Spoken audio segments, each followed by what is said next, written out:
So, as not everyone attended my previous talk at the national headquarters, I will give a general introduction to the Celtic worldview, which is a necessary prerequisite to understanding their beliefs about the otherworld and how this relates to day-to-day life, how it relates to their religious ceremonies, their conception of the wheel of the year and the seasons. And so we'll begin with looking at a few objectives. So we'll look today at the teachings of the Druids, the Celtic priesthood, and the Celtic otherworld in the context of Celtic religion and mythology. We'll also compare the similarities between the teachings of the Druids and their esoteric significances to those of other ancient cultures and modern theosophy. So something I find really fascinating about studying ancient cultures is the fact that theosophy as the ageless wisdom can be found inherent in all cultures and all times. So you could essentially take any ancient culture or any religious system of the world throughout history, and if you were to examine the esoteric teachings of this religious system, you would find them to be those of theosophy. And so I've done a series of talks before exploring not only the Celtic worldview, but also the Egyptian, Greek, and Indian worldviews of the ancient times and how these relate to modern theosophy. So I find it really fascinating to draw these parallels. And what's even more interesting is these are not forced parallels. You don't have to try and twist and interpret these ideas to make them fit within the theosophical worldview. It's more that even an independent study of these different systems will result in the same conclusions. And something fascinating is that mystics throughout the world's history, from different sections of the world and divided by centuries or millennia, have often come to the same conclusions regarding spiritual truths. And so we find that the ancient Greek philosophers, the Christian mystics, the Brahmins of Vedic times, we find all, and the Druids of the Celtic world, we find all these different mystics throughout history are arriving at the same essential conclusions. And the root of all of this is the idea of the oneness of life and the interconnectedness of nature. This is often expressed in the Delphic axiom, as above, so below. We find this idea is essential to all spiritual systems, all religions, and all mystical philosophies. And so we'll also try to identify some of the key themes found in the teachings and rites of the Druids of the Celtic world, and we'll attempt to decipher some of the esoteric meanings behind these. And we will consider the purpose behind these Druidic rites and the teachings in the light of theosophy. Okay. And so Paul has already generously introduced me, but for those who don't know me, I am a student of Theosophy, currently serving as the director of the Virtual Center for Theosophical Studies. I have a deep interest in ancient cultures, particularly the Celtic world. So I think it would be appropriate to begin with the Druids Prayer, sometimes called the Gorsid Prayer. This isn't actually an ancient prayer. It was composed about 200 years ago at the time of the Celtic revival, when various Druidic movements were being established throughout the UK in particular. But the basic ideas in here are derived from our modern understanding of the ancient Druidic worldview. And I think the heart of this prayer is very much in line with what the Celts and the Druids believed. So the prayer states, "Grant us, O God, thy protection, and in protection, strength, and in strength, understanding, and in understanding, knowledge, and in knowledge, the knowledge of justice, and in knowledge of justice, the love of it, and in that love, the love of existences, and in that love of existences, the love of God, God and all goodness. And so this prayer is interesting for me because it encapsulates certain key themes that we will be exploring today. Ideas of protection, strength, understanding, knowledge, justice, love, God, and goodness. And all of these words really encapsulate what it means to live a druidic life or a mystic life. So I'll begin with a quote from Peter Freeman's The Druids and Theosophy. It does not seem unreasonable to assume that the Druids were to the fourth subrace what the Theosophical movement is to the fifth, and that the same great fundamental teachings of life which inspired the Druids are now the ideals by which many try to live as Theosophists. And so, as mentioned in the introduction, Theosophy being the ageless wisdom can be found throughout all times. And so what we have here is the idea that preceding the modern Theosophical movements, the Druidic movement, if you like, of the ancient world was one expression of this ageless wisdom. And I often conceive of Theosophy as being a diamond with many facets. And I think there is no one single system which can be called Theosophy, because there is no single way of interpreting it, or there is no one single culture, or one single religion, or one single way of life. As long as there is diversity manifested in the world, and diversity is a fundamental characteristic of life, and as long as there is diversity, there must be various systems of Theosophy. And so the Druidry of ancient times, just like the ancient Greek mystery religion, or the mystery religions of Egypt and so on, and the religion of ancient India, all of these are just facets of Theosophy.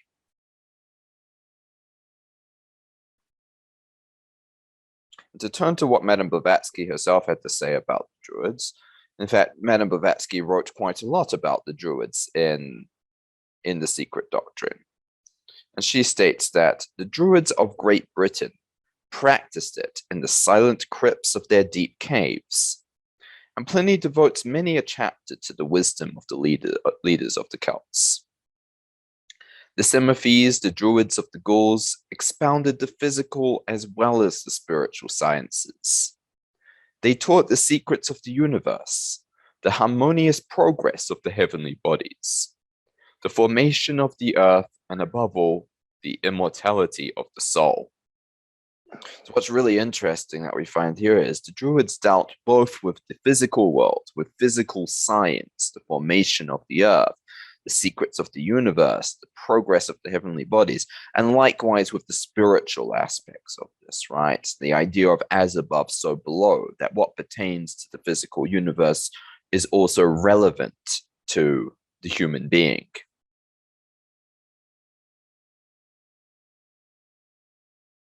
And A.P. Sinnett in The Pyramids and Stonehenge stated that the worship of the early Druids, to give that name to the occult teachers who made Stonehenge their headquarters, was grandiose and simple. There were processions and chants and symbolical ceremonies associated with astronomical events, especially with the rising of the sun on Midsummer Day. In accordance with the elaborate symbolism of early occult rites, a great deal of importance was attached to the serpent as an emblem of multifarious significance, and as the adept Druids could easily control these creatures. So I find the reference to the Druidic veneration for the serpent quite interesting, because as we all know, the serpent forms part of the symbol of the modern Theosophical movement, doesn't it? The Ouroboros, the serpent eating its own tail. And in the Druidic worldview, there was a large emphasis on the idea of cyclicity, that we lived in a periodical universe where things would come into and out of existence in a periodical fashion, that everything was cyclical and circular rather than linear. So the linear worldview was more a product of the the Judeo-Christian conception of the world, and we find that the Celtic idea was more one in which everything worked in circles. All right, and we will just skip ahead a little bit, but there are a few more quotes that I can give out at the end of the session if we have time. And so essentially, the Druids were the custodians of the ancient wisdom of the Celtic people. They possessed knowledge of the various sciences, the art of music and poetry, of right governance and justice, and were also responsible for the preservation of the genealogical record of their tribe. So we can see the Druids really wore many hats. They didn't have one specialized responsibility. They did a bit of everything. Once the wisest of the West, they were driven out by persecution and ignorance, robbed of their ancestral lands, and eventually extinguished altogether. Their wisdom, however, lives on through the unbroken record of the ancient wisdom that we have inherited in our modern age through the teachings of Theosophy. We know from the secret doctrine that the Celts were of the fourth subrace of the Aryan root race. The original Celts are believed to have migrated from Central Asia to spread over the breadth of Europe. So they weren't just located in the United Kingdom, they were found throughout Europe, particularly in Gaul, modern-day Spain. They were found in parts of Italy, they were found in Germany, they were found in Spain. So the original Celts are believed to have migrated from Central Asia to spread over the breadth of Europe. Despite repeated invasions and brutal persecution from Rome, the Celts live on today through the ethnic people of Brittany, Ireland, Scotland, Wales, Cornwall, and the Isle of Man. And like I mentioned before, there was a significant Celtic revival around the time of the 18th and 19th and 20th centuries. This Celtic revival continues to today, and we find an increasing interest in the Celtic worldview, and it's something I would like to encourage among theosophical students as well, because I think it's an area of theosophical study which has not been delved into as deeply as it could be.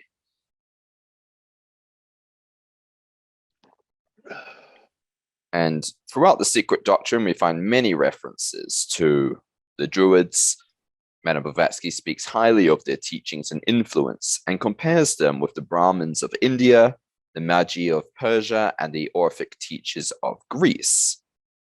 She refers to them as the descendants of the last Atlanteans and states that they were connected in their esoteric teachings with the universal wisdom religion.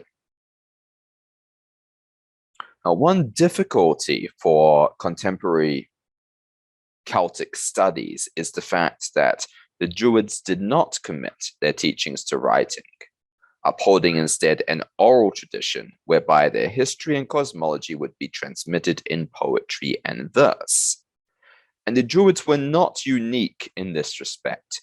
We actually find that most of the ancient epics, most of the ancient stories that have now been passed down to us were originally part of an oral tradition.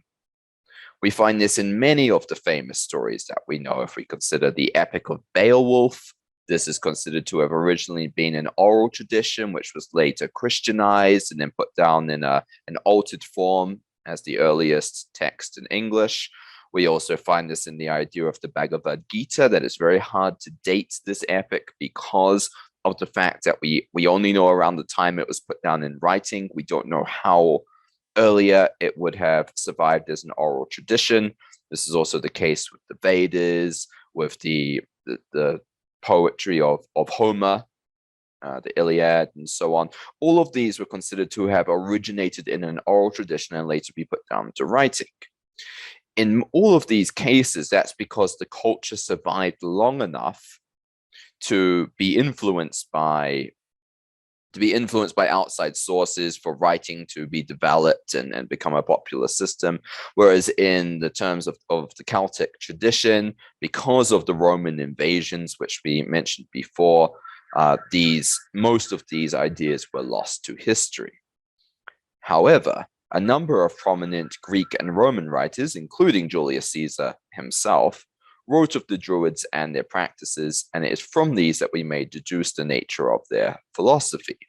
Obviously taken with a bit of a grain of salt, because these were the enemies writing of their traditions in many of these cases. And you can find these texts online, these early texts, such as the writings of Julius Caesar, and I would encourage you to have a look through these. In some cases, it's quite obvious where the Druids are being framed in a bit of a negative light for political purposes, and in other cases, you can see where maybe it may be a bit more objective in the interpretation, but it's very interesting to have a look at in any case. And so from these classical writers, we learn that the Druids had a belief in reincarnation, and that this belief was integral to their understanding of the world. To the Celts, death was merely one aspect of the cycle of life. It was not an end, but rather a period of rest, a temporary darkness before the return of the dawn.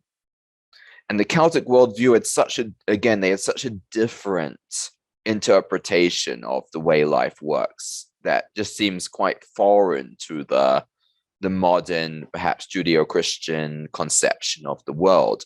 They did not view things as progressing in a linear fashion. They saw everything as being a part of a cycle.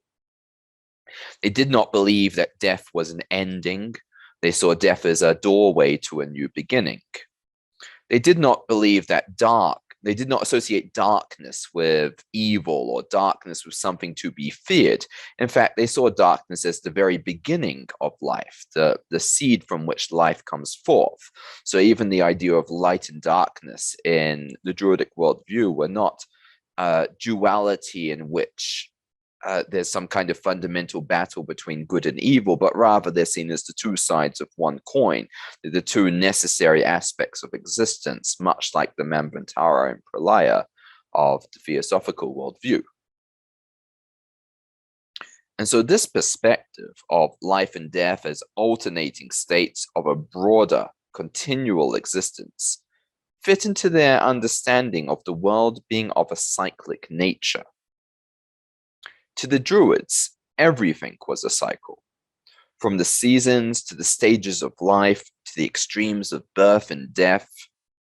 The mythology reflected this cyclic theme, with the seasons taking anthropomorphized forms throughout the wheel of the year, as heroes would die or journey to the Otherworld, and subsequently be reborn or return from the Otherworlds. Such cyclic initiation myths can be found in the mythologies of all cultures of the world. However, the Celts were particularly emphatic in their belief in the rebirth and immutability of the soul, when contrasted with the prevailing Roman ideas of the time. And so, again, what we find is that in different cultures around the world or different religious systems, there usually is this idea of reincarnation. There's this idea of initiation, the death of the hero, and the rebirth of the hero. We find this throughout, obviously, very popularly expressed in the Christian tradition of the death and resurrection of Christ, but we also find it throughout all religious systems and all traditions as a sort of initiatory story. We find this descent into darkness, this rise again into the light, where the hero is reborn and has some new qualities or new special abilities that they lacked beforehand. And so we find this as a universal tradition. And to look at a particular example of this idea, in the Celtic tradition and in Welsh mythology, there is a story of a young boy, Gwion Bach, who had been asked to stir a magic potion for the sorceress Ceridwen. According to the legend, the sorceress had given birth to a hideously ugly son and wished to compensate for his ugliness by brewing him an elixir of prophetic wisdom. So I think what's interesting right from the start is the idea of wisdom, a spiritual quality, transcending or being more significant than physical existence, or physical ugliness here being an, a symbol, if you like, of the imperfection of the world. So it's this sort of symbolic story of the transcendence of spirituality. And so Gwayan was to stir the potion for a year and a day, the Celtic wheel of the year, after which the magical concoction would be ready.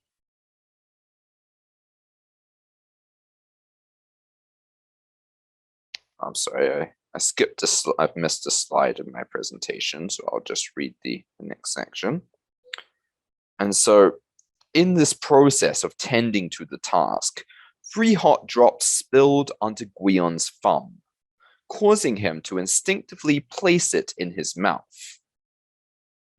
The wisdom intended for her son was thus transferred to him. Realizing that Caradwyn, the sorceress, would be angry, the boy fled, and a chase ensued.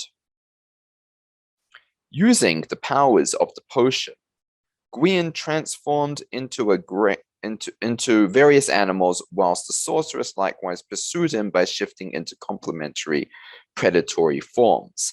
And we find in many ancient cultures this idea of shape-shifting and transformation is also an important part of many legends and myths, obviously having some symbolic elements here, perhaps referring to reincarnation through the various forms, evolution of form. Finally, Gwayan transformed into a grain of wheat and was eaten by Caradwyn, who had taken the form of a hen. 9 months later, she gave birth to the boy in human form, Taliesin, the inspired poet-seer of Celtic legends. And so, interestingly, Taliesin himself is a semi-historical figure, believed to possibly have been a real living person. But what we find here is a blend of reality and legend. And a similar example from England would be the story of King Arthur, a possibly historical figure who was encapsulated in myth and given a new mythical existence. And so we find this throughout history, that usually the mythical story precedes the historical figure who is clothed in this mythology. And so likely there was an earlier story preceding this myth of Taliesin. There's an earlier myth, and later Taliesin was sort of associated with this myth. Just like many historians believe that the story of King Arthur precedes the historical existence of King Arthur, and many of the ideas and themes can be traced back to much earlier myths and much earlier legends, and were then associated with a living person. In another example, Jesus Christ, many of the ideas in the life of Jesus Christ, undeniably a historical figure, also were found in earlier myths and earlier stories, and were obviously sort of later associated with the historical figure. And so it's quite interesting how the relationship between history, legend, and mythology, it's a really fascinating study to see how they blend into each other. So now to look at an interpretation of this myth. This myth basically encapsulates the essence of the Druidic worldview. In it, we find the themes of cyclic death and rebirth, an initiation, spiritual initiation, of the transformation of worldly forms, and of alchemical transmutation. The divine inspiration which the boy Gwayan receives from the potion was called by the Welsh Arwen, and was conceived as being the flowing spirit and essence of life. It was Arwen that was the fount of all knowledge and inspiration, and it was thus the muse of bards and poets. This conception of a flowing spirit as the essence of life further reveals an understanding of a universe pervaded by cyclic motion, in which birth and death, creation and destruction, and the incessant changing of the seasons are but the eternal turnings of the wheel. And this concept of Arwen is so fundamental to the Welsh Celtic worldview and sort of permeates their mythology and their religion to such an extent that at some point I would like to do a separate talk specifically on this topic of Arwen. It's a really fascinating concept. And here in the background, we have a depiction of the Wheel of the Year. And we can see that in the Celtic worldview, it's a sort of cyclic turning rather than a linear progression. And it's something that we will talk about in more detail a bit later on in this talk. And so Celtic myth is rooted in the processes of nature. It is a symbolic rendering in a story of that which was perceived by an observation of the natural environment. And so I think this is true to an extent of all mythology. All mythology is an attempt to clothe in story the realities of nature. And when that's misunderstood, when a myth or a legend is studied and seen to be a factual rendering of history, or when a scripture is interpreted as being entirely factual, that's where things such as fundamentalism and extremism come about as a misunderstanding of the esoteric truths found within religion, legend, and scripture. And so rather, I would see all religious texts, all scriptures, all mythologies, all legends as being this analogy of reality. So it does refer to reality, but it's reality clothed in myth, clothed in story, because as humans, we need story. We've always had story, and we understand the world through story. That's why we have such a fascination with things like novels and movies, or even just sharing stories with our friends. Story is an essential part of what it means to be human. And in order to interpret and understand our reality, we always clothe this in story. And I think this is true throughout all human cultures since the beginning of time.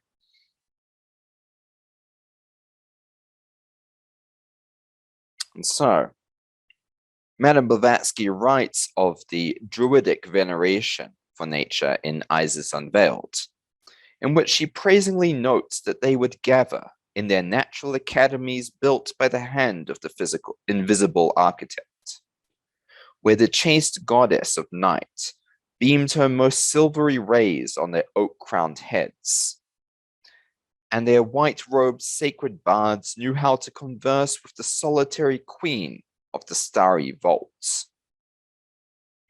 To the Druids, nature itself was a temple, finely ordained by the gods, and the sun an ever-burning flame that would illuminate both hearts and minds.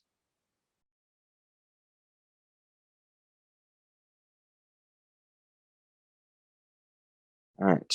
And one aspect of the Celtic world that many people have asked about during previous talks, and which often comes up in association with this topic of the Celtic world, is the question of Stonehenge. How does Stonehenge relate to the Celts? Was it built as a Druidic temple? Did it precede the Druids? What does Theosophy have to say about Stonehenge?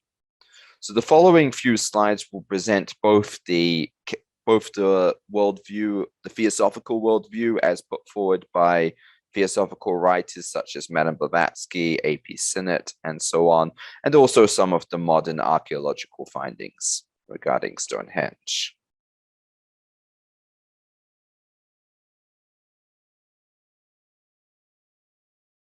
And so, according to the secret doctrine, after the Atlantean migration to Egypt, the adepts of Atlantis established themselves in the British Isles. And under their influence, a great civilization emerged, and Stonehenge was constructed as a temple whereby the rites of the ancient wisdom could be carried out. And you may recall that at the beginning of the lecture, we quoted Madame Blavatsky, referring to the Celts and the Druids as the descendants of the last Atlanteans. So a very interesting connection between the Atlanteans and the Druids exists. And according to the secret doctrine, the last descendants of Atlantis scattered to different areas in the world and then established the mystery schools in those different areas, which is why there is such a connection in particular between the Druidic worldview, the Greek mysteries, the Egyptian mysteries, and the Indian mysteries, the Vedic mysteries. And the simplicity of Stonehenge in appearance was purposeful, an intentional protest against the corrupt luxury of lost Atlantis. So those who have studied some of the works of A.P. Sinnett and Madame Blavatsky will know the story of Atlantis, that essentially Atlantis rose to a period of great development and great power. However, in this power, they became corrupt and ambitious. They used the power towards negative means. There was a misuse of magic and misuse of the powers inherent in nature.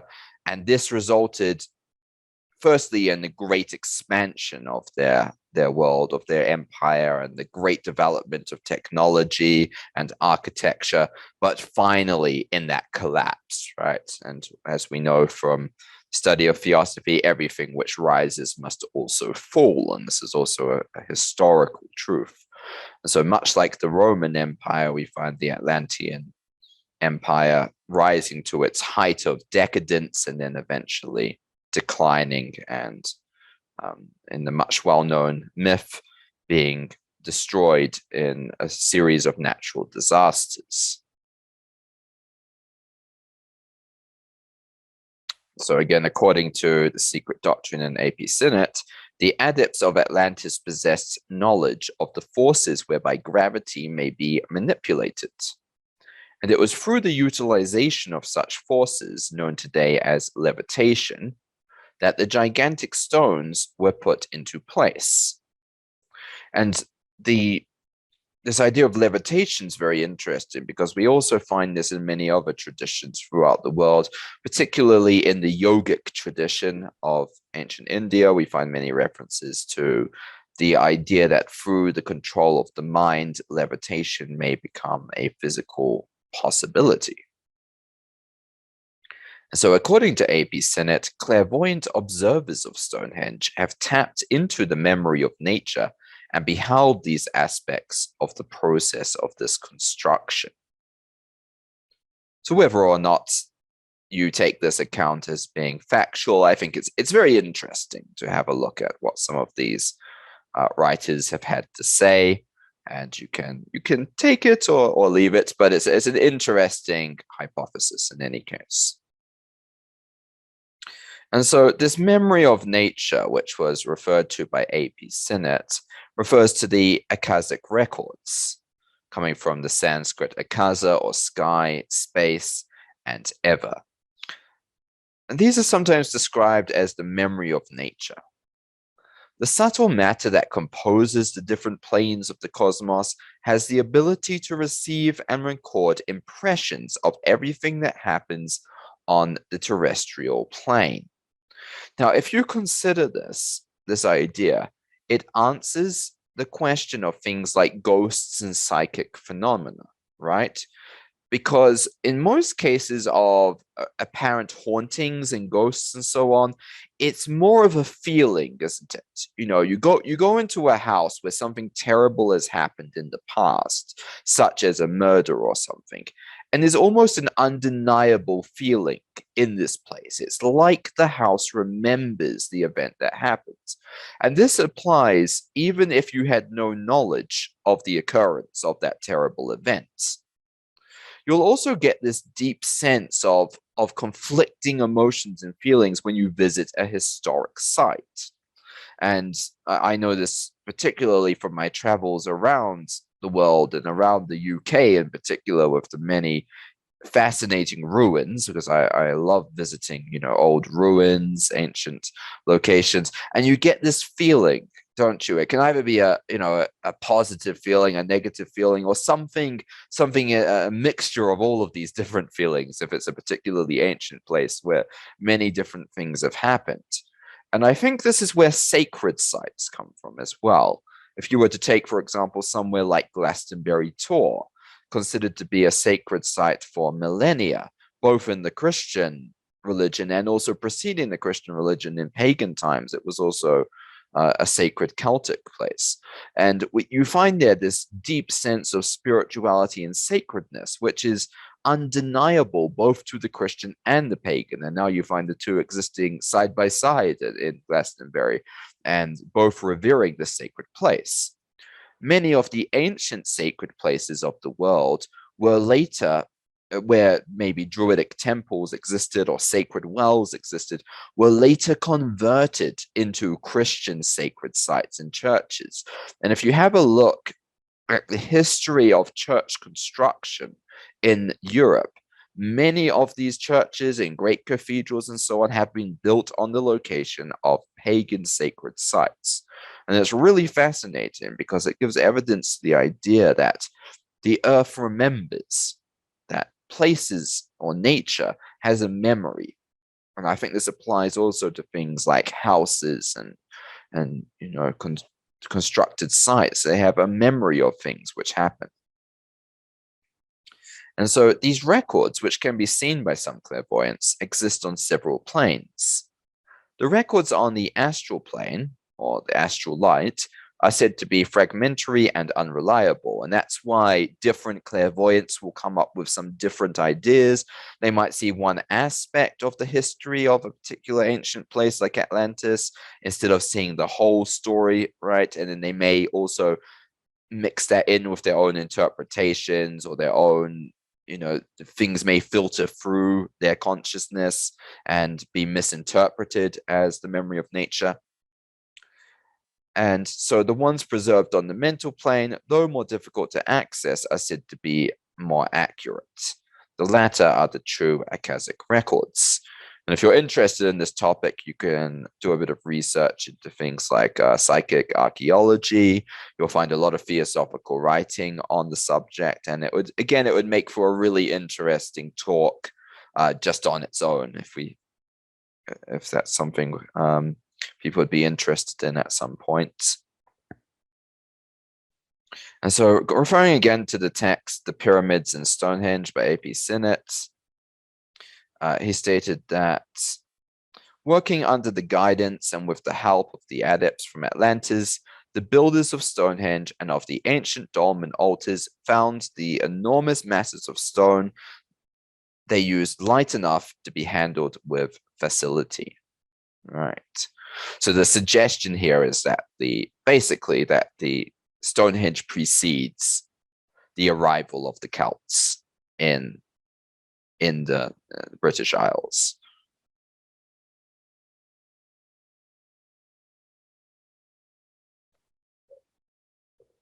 So the quote from Leadbeater's The Devachanic Plain: "We must not omit to mention the ever-present background formed by the records of the past. The memory of nature, the only really reliable history of the world.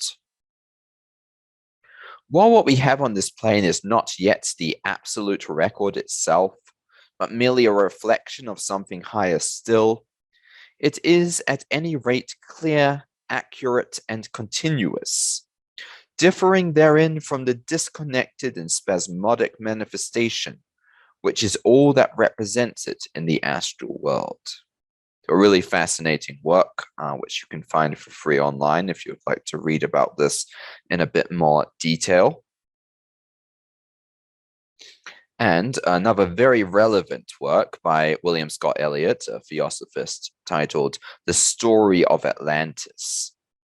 He states that the memory of nature is in reality a stupendous unity.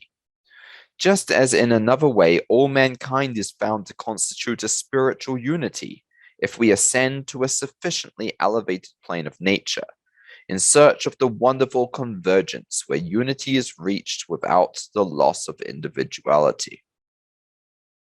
I think that's a particularly beautiful quote from this work. And if you want to know more about Atlantis, well, this is really the authoritative work on the subject. So I'd suggest you look up William Scott Elliott's The Story of Atlantis and The Story of Lemuria. He also wrote one on Lemuria.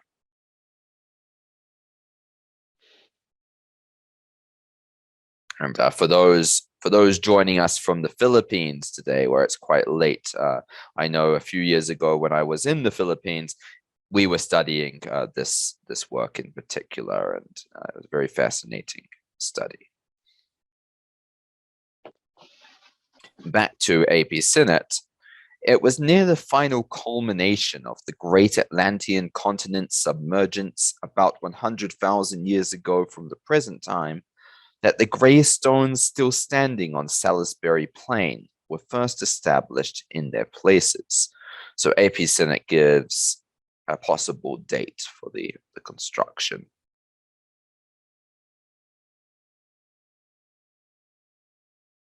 Right, so that was just a bit of a side note about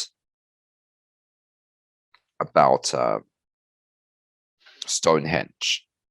So we will now turn the slides in a. Oh, okay. So firstly, to conclude the Druidic worldview before we turn to some notes on the Celtic Otherworld.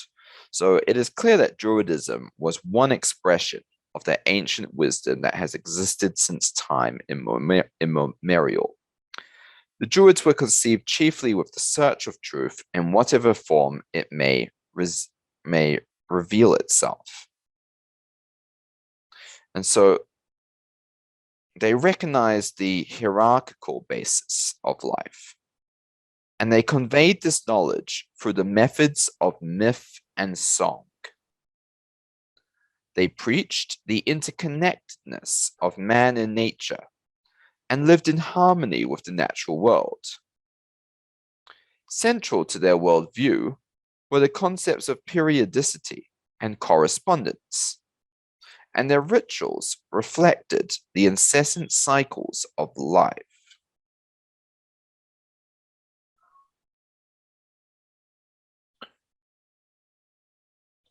And so now we'll turn to a couple of notes on the Celtic Otherworld. And because, in essence, the Celtic world was not one single culture, but a collection of related cultures, right? So we find that the Otherworld has various names depending on the Celtic culture and tradition. So among these were the Irish Tir Nanog, the land of the young, or the land of youth, as it's sometimes interpreted, and the Welsh Annwn. And we'll in particular look at the Welsh Annwn conception today. The Gauls also conceived of an otherworld which divided the universe into three parts. They had Albios, sometimes interpreted as heaven, white world, or upper world. By two, the world of living beings, or the physical plane, and Dubnus, hell, lower world, or dark world.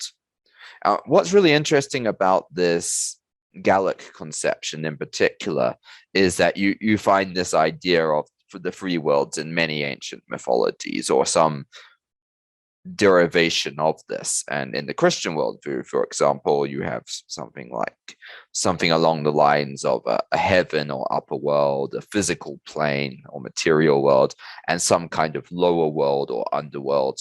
We also find similar conceptions in the Nordic worldview, although this is expanded to 9 worlds.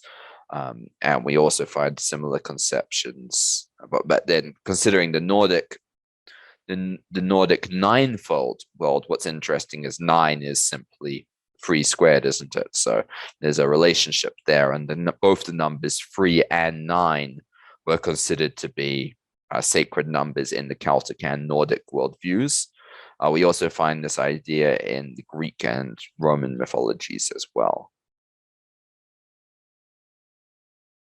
So I want to quote now from a wonderful article by Theosophist Kenneth Morris, a Theosophist from the Pasadena Theosophical tradition. who wrote an article titled Druidism, the Theosophy of Ancient Wales. He stated, in Bardism, it is explained as simply the inception point of existence, where life begins. The worlds below the human, through which in Druidism, as in Theosophy, all life, all existence must gradually evolve up to the human stage. There, says Bardos, are the manred or atoms, the stuff out of which the worlds were built. Dew, interpreted as spirit, uniting itself with Kaifrul, interpreted as matter, started these on the pilgrimage of evolution. Each had innate in itself its own Arwen. Remember, we mentioned Arwen before as sort of the breath of life, if you like, or the breath of inspiration, which can give rise to creation and life. Different from that of all others, its own peculiar nature, which should be evolved during the course of innumerable ages by undergoing every imaginable, every possible form of experience in stage after stage of evolution, elemental, mineral, vegetable, and animal, up to self-consciousness in the human stage or states. That which began as the unself-conscious God spark, becoming the self-conscious human being. So this is referring to the relationship of Anun and the process of evolution. And we can see the clear relationship with the Theosophical worldview. And Kenneth Morris further states, the further you go down in Anun, the more does the nature of Kaifrul or matter, and less does the nature of Dew or spirit preponderate, until when the human state is reached, the two natures equiponderate, and you have free will and a choice between good and evil at every turn or thought or action.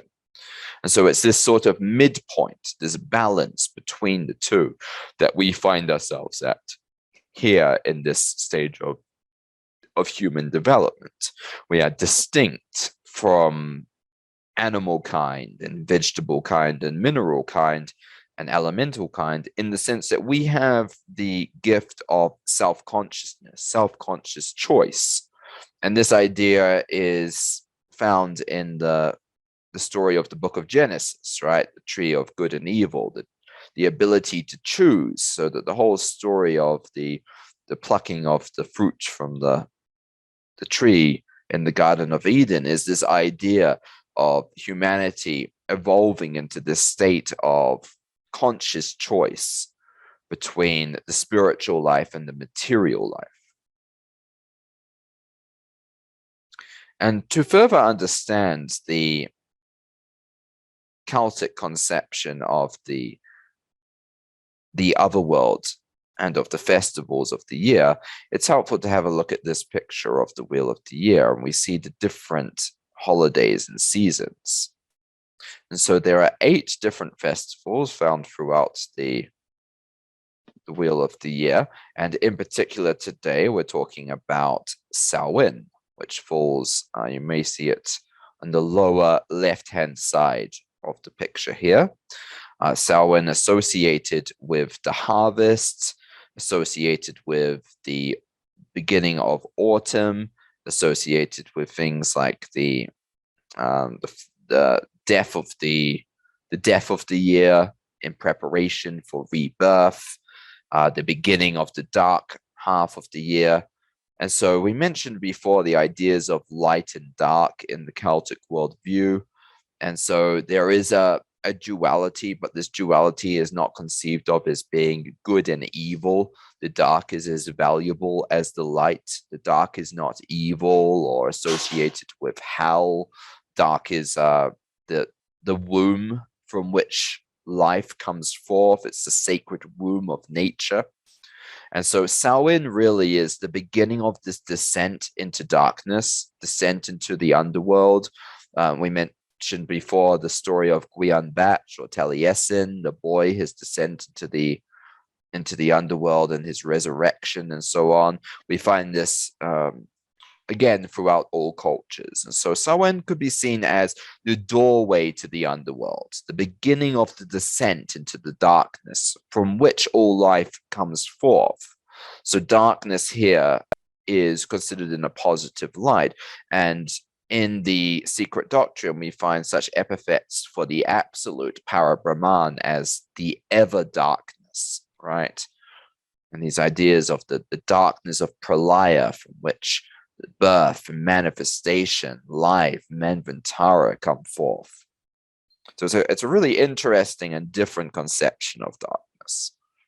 I like to look at this and to think, we usually associate darkness with all these bad things, but darkness is not actually as scary or as frightening or as bad as it's sometimes conceived to be. It's an essential part of life. And so Samhain is essentially the festival of harvest. And this festival begins on the evening of the 31st of October, which is why I chose today to give this talk, and continues to the 1st of November. Similar to festivals throughout the world's cultures, Samhain is a festival of the dead, a day on which the barriers that divide this world from the next are thin. And we find this in many cultures at this time of the year, the idea that this is a day on which the barriers that separate this world from the next are separated for a time.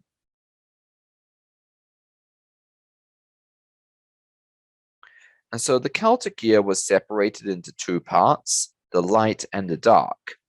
Samhain marks the beginning of the dark half of the year, when people prepare for the less abundant season ahead. So it's interesting to build the connections between the physical aspects here, the fact that it's a harvest festival. Obviously, people would be gathering in their crops, preparing for the cold winter coming up, but also the spiritual and psychological aspects of this festival as well, that it applies much like the Hermetic axiom, once again, as above, so below.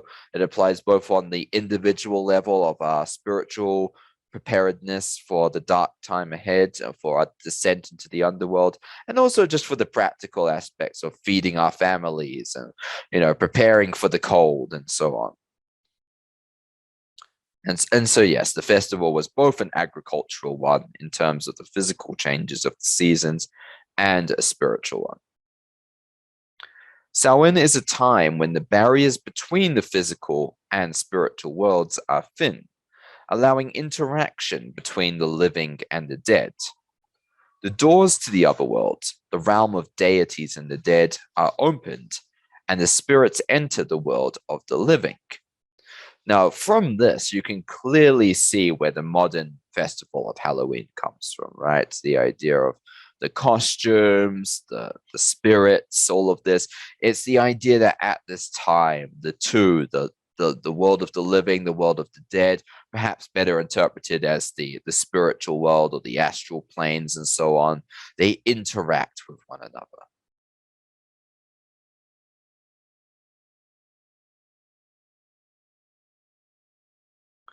And so the tradition of trick-or-treating actually originates from the ancient practice of mumming in the nights preceding Samhain.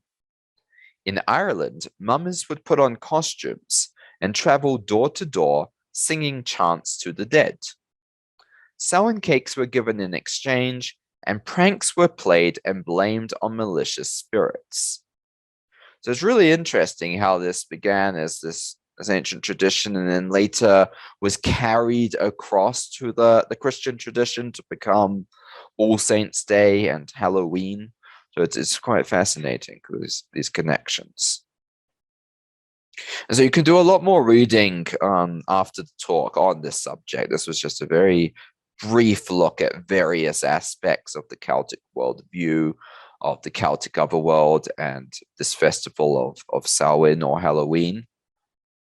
I'd like to now conclude the talk by answering the question, well, what happened to the Druids? What happened to the Celts? And so, as mentioned, the Druidic belief system, the Druidic worldview, was eradicated during the Roman conquests. And speaking on this in The Secret Doctrine, Madame Blavatsky states that Caesar, as a barbarian worthy of Rome, had already accomplished the destruction of the ancient mysteries by the sack of the temples and their initiatory colleges, and by the massacre of the initiates and the Druids. Remained Rome, but she never had but the lesser mysteries, shadows of the secret science. The great initiation was extinct. And so while in Theosophy, there's a lot of focus on particularly on areas like the ancient Vedic worldview, on the Greek worldview, and there's a lot of writings on these areas and the Egyptian mysteries. We can see Madame Blavatsky also gave a lot of focus and a lot of references to the Celtic worldview, to the Druids. Again, why I think it's an area that would be of valuable study to Theosophical students. And in particular, I've given these 2 lectures on this topic in the Theosophical Society in England because it's of relevance to those Theosophists living there. And so essentially it can be seen as a bit of a tragic tale, can't it? The eradication of this beautiful ancient belief system.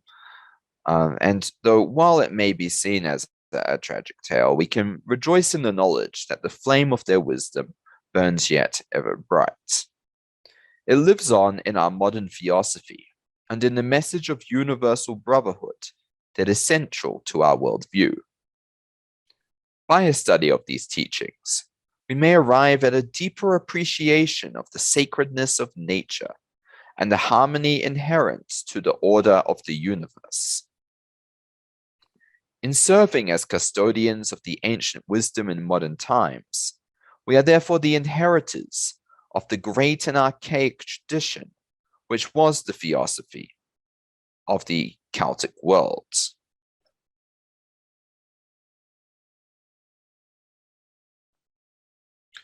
Okay, so that concludes the talk, but here I do have just a couple of references to bring your attention to. Firstly was the work mentioned earlier, The Druids and Theosophy by Peter Freeman, with a foreword by Annie Besant. It's a very short work. I think it's somewhere around 15 to 20 pages, so it's a pamphlet, but it has some really interesting information that you can look up.